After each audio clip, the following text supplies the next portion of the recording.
So because of May the 4th, I have been inspired to be a Jedi. May the Force be with you. Essentials, gotta have the proper equipment. Hooded of something. Is it Pooh Bear? No, it's a Jedi's cloak. Lightsaber, done, needed, a must. Gotta have my friends, R2-D2 and C-3PO. And you also have to use the Force.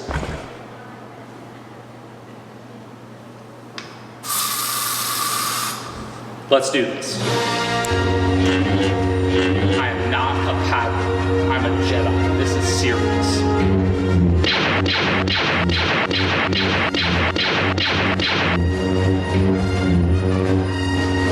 It's now time to face my enemy.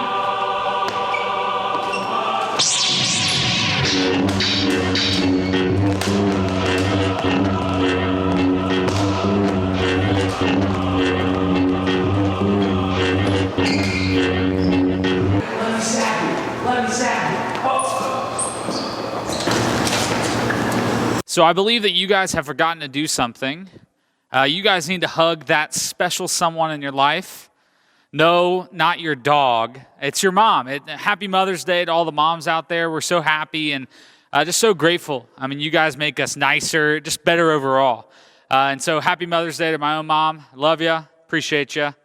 I know you're watching now, so thanks. So have you guys ever done something really, really dumb? Of course not. I mean, you guys are 5th through 12th graders that know everything about everything. Just kidding. I think we've all done something pretty dumb. And so this is going to be one of those stories that I tell you that's kind of embarrassing a little bit about a time I did something dumb. So I was a sophomore, junior in high school. I actually don't remember. But I came home one day after school, and I remember I was really, really bored. I had just had my afternoon snack, and I was like, what is there to do? I have no homework. What is it? And so like a good child that I am, I decided I'm going to help my parents out. And they talked about cleaning the attic, so I got right on it.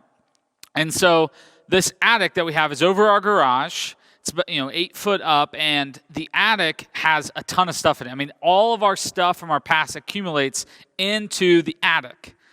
And so I decided that I was going to clean it out. I mean, we have old stuff that should have been thrown away, and it was just bad. It's not organized. So what I did was I decided I was going to take everything out of the attic, and I was going to place it in the garage floor.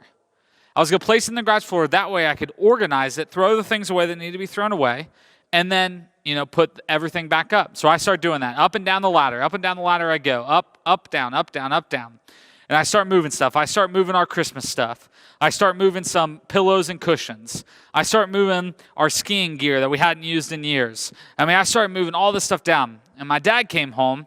And at this point, he's like, yo, what are you doing? And I'm like, hey, I'm helping you out, trying to clean the attic. I was bored. And he's like, okay, I'll help you. And so what we did was I handed the stuff to him, and then he would put it in the garage. So I'm handing stuff down, and I'm getting to the near end, and I realize that there's something on the edge that I need to reach for. Our attic is covered in plywood, so it's easy to move around, but there are parts of it that doesn't have the plywood, so it's not sturdy. You can see where this is going. So I start inching my way towards the edge of this plywood to get this item. I'm inching my way towards the edge.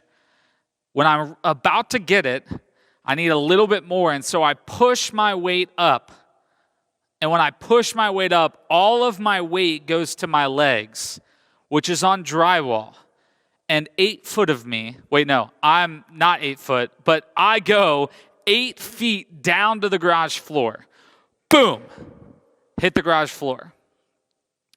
I'm stumbling. I'm a little scared. My dad rushed to me, and I just remember saying, I'm all right, I'm all right, I'm all right, I'm all right, as if I'm telling myself I'm all right. And then all of a sudden, I looked up. My hands were like this. My butt had landed on the cushions that were on the concrete garage floor. Nothing was hurting, but I felt a throb, and I saw some blood squirting out of my finger where I caught myself and hooked myself on a nail. Sorry if that makes you queasy. So I had a little bit of pain there with that. And so, 13 stitches later, and I get myself all stitched up and ready to go. So I don't tell you that story just to tell you a funny story, an embarrassing story about myself, or even tell you something gross about myself. I tell you that story because I believe that there's several moments in our lives that are similar to that. We're trying to do something good and intended for good, yet pain still exists. Yet pain still happens. Yet something comes up where we get hurt. God isn't bringing you necessarily through an attic. What I'm saying is, while we follow Jesus, it can be tough at times. And while it's tough, those things come at us in different ways. So today, I want to talk to us a little story about what that looks like. So today, I want us to look at a parable. And so go ahead, turn with me to Matthew 13. We're going to be at Matthew 13:24. And so go ahead and turn there in your Bibles. And so we see Jesus throughout the New Testament use parables. And parables are simply stories that also have like a life lesson or a moral choice, moral lesson that comes with it as well. And so Jesus uses those parables throughout to kind of help guide us and help see that we even use those today. So Jesus uses objects, people, situations in these parables, and that way we would become familiar with what's going on. And we have to understand the context of what's happening then and what's in their culture and then apply it to today. So today, again, we're going to be Matthew 13. And so this story relates to farming. And so farming was huge back then. It was a big deal. And so today we're going to look at seeds in a field. So Matthew 13:24. Let's go ahead. I'm going to pop my Bible open there as well. All right. So this says the parable of the weeds. It says, Jesus told them another parable. The kingdom of heaven is like a man who sowed good seed in his field. But while everyone was sleeping, his enemy came and sowed weeds among the wheat and went away. And when the wheat sprouted and formed heads, and then the weeds also appeared. The owner's servants came to him and said, "Sir, don't you sow good seed in your field? Where then did these weeds come from?" "An enemy did this," he replied. The servants asked him, "Do you want us to go and pull them up?" "No," he answered, "because while you are pulling the weeds, you may also uproot the wheat with them. Let both grow together until the harvest. At that time I will tell the harvesters, first collect the weeds and tie them in bundles to be burned, and gather the wheat and bring it into my barn." So this story has a lot to do with farming, and farming was the entirety of basically the economy at that time. Many people were farmers back in the day. And so to be successful, to make money that you needed, they would farm different crops. And so this farmer in particular was farming wheat. And so he's farming wheat, and it's very important that his crop doesn't get killed, that a drought doesn't take place, because the less wheat he has, again, the less money that he'll be able to make and the less that he'll be able to provide. So in this story, these weeds are recognized as a thing that could stop the harvest. These weeds are recognized as that thing that causes the wheat not to be as good. And so the servant comes and is like, "Let's get these weeds. Let's pull these up." And so what happens to this entire labor?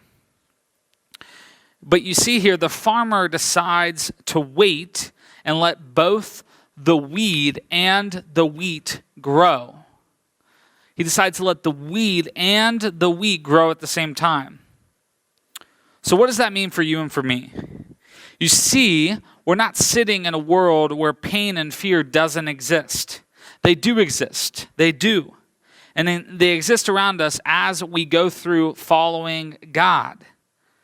And as we're doing our thing, while we're doing what God has called us to do, and what we're doing as Christians, these weeds, they grow up around us. And they're growing to stop us from getting our best harvest. You see, don't miss this though. Just like the farmer allowed the weed to grow, he wanted the wheat to be able to be produced. What does that mean? You see, sometimes we go through pain, we go through a bad thing, and yet we let the good thing still exist. The good thing still comes to fruition. It still happens. It's still going to take place. God's still going to allow it. You see, if the farmer was to choose to take out the weed, he would also be getting rid of the wheat. And the farmer's purpose would never be fulfilled, and he wouldn't be able to provide for his family. You see, no matter what decision we make, no matter what's around us, we still can become victorious. That is tough to believe. That is tough to grasp, but I'm telling you, no matter what happens around, the pain that we can go through, God's still going to produce wheat in us. God's still going to produce that good thing. God's still going to be able to make your life something that is beyond our belief. And he still works through our good and our bad. So for me, this idea of pain happening or inevitably happening in our lives while also blessing God really plays out for me just a few weeks ago. And so the last 5 or 6 years, me and my sister haven't had a big relationship. We haven't had close. She left our lives, and I haven't really got to see her much.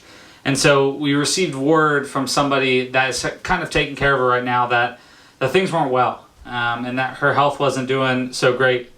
And it turns out she had several strokes, and those strokes caused her to have no feeling in her legs. Another stroke caused her to have no feeling in her left side entirely. And so she was just functioning out of one arm. And so one day we got the call, the next day we're in a car, and we're heading that direction to kind of go see her. And the rush of emotions start to hit. I mean, I haven't seen her in years. We haven't had a relationship. I'm about to see her probably at the worst that I've ever seen her. How do I show the forgiveness that I've kind of talked to God about? How do I deal with my own pain of what's happened in this past 5 or 6 years? And so a lot of weeds start to pop up in this whole thing. I mean, a lot of weeds start to happen. And here's the comfort I have, though, in God with all of this, is because he was still going to be able to set a path out in front of me no matter what was going to happen. And so if my sister wasn't going to be able to be doing well, I knew that this was my chance for reconciliation. This was my chance to kind of go see her, possibly one last time. And so, this situation of going to see her, and once we did see her, I had a lot to work with. And I had a lot going on, a lot from my past and a lot from my pain. And this relationship, it continues to go. So we went and saw her 2 weeks ago, and it turns out that she's actually doing all right, that we'll probably be able to see her again. And so this is what we're living with right now. And yet, God's showing the weeds of this past, yet also blessing the future and kind of redeeming a relationship. See, God didn't want me just to sit on that pain. He wanted me to kind of go through the harvest and see how I could come out a better person.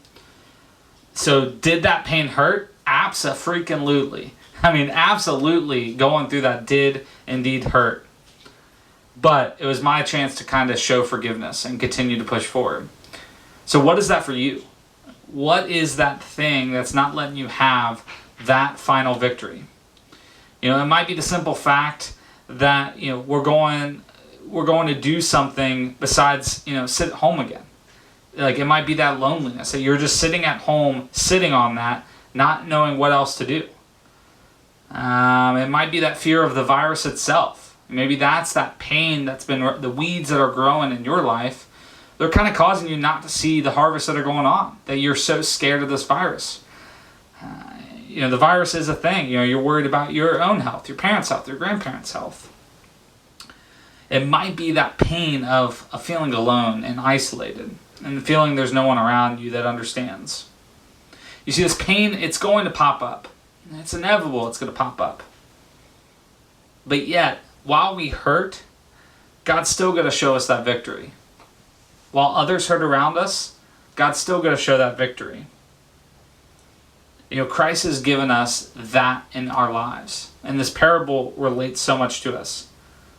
And so real quick, I just want to read 2 Corinthians 1 to kind of close out. So 2 Corinthians 1:3. That's how we're going to close. It says this: Praise be to God, the Father of our Lord Jesus Christ, the Father of compassion and the God of all comfort, who comforts us in all of our troubles, so that we can comfort those in any trouble with the comfort we ourselves have received from God. For just as the sufferings of Christ flow over into our lives, also through Christ our comfort overflows. If we are distressed, it is for your comfort and salvation. If we are comforted, it is for your comfort, which produces in your patience and endurance of the same sufferings we suffer. And our hope for you is firm, because we know that just as you share in our sufferings, so also you share in our comfort. Try to stay comforted this week. See you guys soon. So I hope you guys were able to enjoy the past week with us on lunches and movies. Hey, this week we're going to be watching Rise of Skywalker. I know we missed it on May the 4th, but hey, we're coming back on a Star Wars movie tomorrow night, 7 o'clock. Be there, and then be there for the lunches this week as well.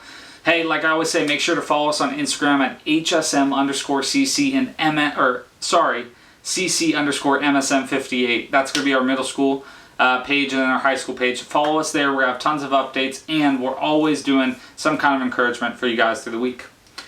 So hey, I know you all loved acapella this past week. I mean, it was just delightful. But I'm going to be honest, I like the bars of our worship leaders just a bit more.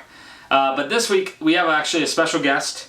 And so I'm so excited for us to get to be able to worship with him. He's a little bit well-known name in the Christian artist world. He's got a slick style. He also has 2 Christmas albums. Just a thought. And so guys, hey, I'm going to be worshiping here in a second with, go ahead and join us with Danny Gokey.